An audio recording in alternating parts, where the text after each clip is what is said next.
It feels strange trying to put this into words. I know I'll face a lot of judgment from those who read this because, honestly, even I condemn my own actions. To be completely transparent, I wouldn't even be doing this if my therapist hadn't insisted. Those reading should understand, this isn't one of those "am I the villain?" stories because I already acknowledge that I was at fault. I'm simply writing this to see if it helps me move forward, and as I mentioned earlier, because my therapist specifically advised me to. My boyfriend of 3 years walked away without uttering a single word when he caught me with another man. In truth, he wasn't just my boyfriend, he was my fiancé. This happened just a week before our wedding, and I've been heartbroken ever since. I grew up as a carefree girl, always doing whatever brought me happiness, regardless of who got hurt in the process. Because of this, I lost quite a few friends, but I never imagined I'd lose the only person I had ever truly loved. I was 22 when I met Jake, who was 26 at the time, at a bar on St. Patrick's Day. He was the only one not dressed in green that night. He walked up to me and started with a witty line. "Hey, leprechaun, here's your pot of gold," he said, opening his palm to reveal. Well, actual pot. I was already slightly tipsy, so I just chuckled and thought, why not?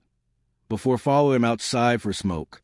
"So, Mr. Pot of Gold, this is some really good stuff, but I have to ask, why aren't you wearing green?" I inquired, taking a drag before handing the joint back to him. "I don't live by society's rules," he replied smoothly, inhaling deeply. We conversed for hours that night, both of us high as clouds. At one point, I asked him to roll another joint, but he refused. He definitely had enough for at least 2 more, but he wasn't smoking anymore, because that night was actually his first time ever trying it. He admitted that he had seen me at the bar before and knew I was a smoker. Initially, that had put him off, but he confessed he wanted to talk to me more than he cared about my habit. He even added that if we ever ended up together, I'd have to quit eventually. I found it bold of him to already be talking about being together when we had just met. I wasn't sure if it was him speaking or the weed, but I laughed anyway. He was attractive, strong jawline, tall, and from the way his clothes fit, I could tell he was in great shape. I thought to myself, this is going to be fun, and decided to just go with the flow. Maybe it was the high, but something about him felt comforting. His deep, raspy voice, the way he spoke with such confidence, it was captivating. I was almost a foot shorter than him, and for some reason, I felt like I could just snuggle into him. That was how I met him. He told me he was already in love with me, and honestly, it showed from day one. It didn't take long for me to meet him where he was, to fall hopelessly and helplessly in love with him. He texted me as soon as he got home, and that alone made me feel like I was on top of the world. After that night, we started spending a lot of time together. In today's terms, we were in the talking stage for about 4 months. We shared everything about ourselves with each other. He taught me how to cook his favorite meal, and I did the same in return. Before long, we knew every little detail about each other. I still remember our first kiss. It happened at a wedding we crashed. That night, he was at my place, and we were playing Monopoly. Out of nowhere, he turned to me and said, "You know what would be really fun right now?" Curious, I asked, "What?" "If we crashed a party," he replied with a mischievous grin. I asked what kind of party he meant, but he refused to say. "Just bring your A game," he teased. So I did. We took a taxi to a place that wasn't too far from where I lived, but also not close enough to walk. The cab driver greeted us as if we were a couple and asked where we were headed. I was about to correct him, but before I could, Jake cut me off with a laugh.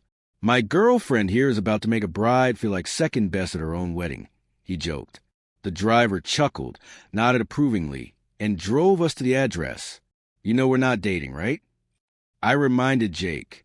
"Sure," he smirked. "Don't worry. After tonight, we definitely will be." Then he wrapped his jacket around me. I was speechless.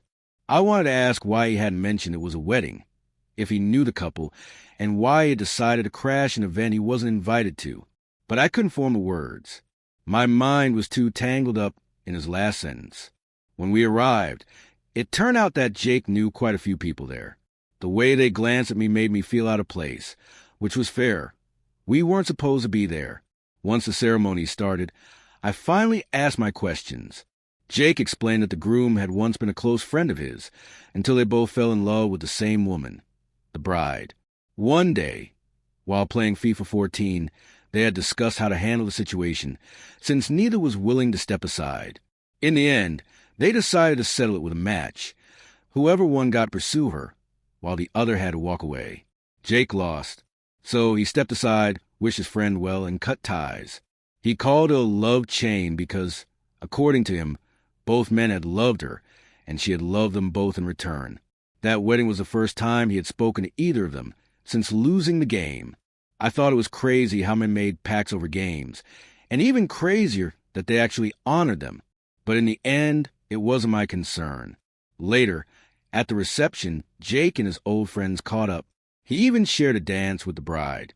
I'll admit, despite the fact that she was already married, I felt a little jealous watching them together. Jake must have noticed because he smirked and asked, "Is that jealousy on your face?"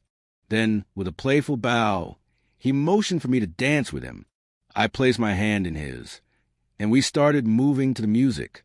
"I thought you said we weren't together," he teased. "You have no right to be jealous, you know." What if I wanted the right to be jealous? I blurted out before I could stop myself.